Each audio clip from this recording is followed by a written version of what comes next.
রাজধানী ঢাকা সহ সারা দেশে সনাতন ধর্মাবলম্বীদের অন্যতম ধর্মীয় উৎসব সরস্বতী পূজা অনুষ্ঠিত হচ্ছে। সনাতন ধর্মের বিশ্বাস অনুযায়ী সরস্বতী জ্ঞান ও বিদ্যার দেবী। এজন্য ভক্তবৃন্দ, বিশেষ করে শিক্ষার্থীরা বিভিন্ন শিক্ষা প্রতিষ্ঠানে ও মন্দিরে পূজার আয়োজনে যোগ দিচ্ছেন। এ বিষয়ে জানতে যাচ্ছি সহকর্মী সাদরিনা খন্দকারের কাছে।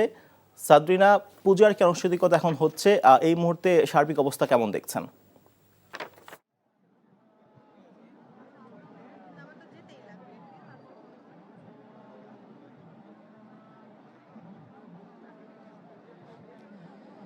সাগর, আমি এই মুহূর্তে আছি জগন্নাথ হলের মাঠে।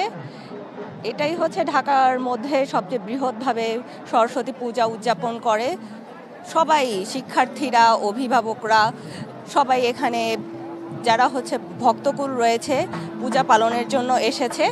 আজকে কিন্তু এইবার কিন্তু 2 দিন ব্যাপী সরস্বতী পূজা পালন করা হচ্ছে।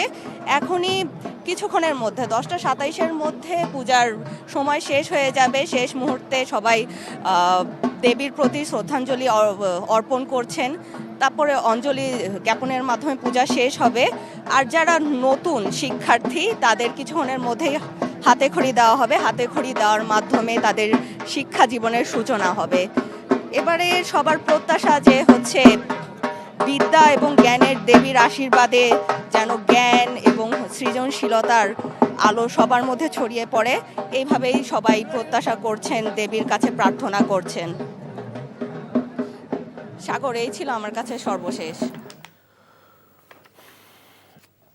জানছিলাম সরস্বতী পূজার খবর।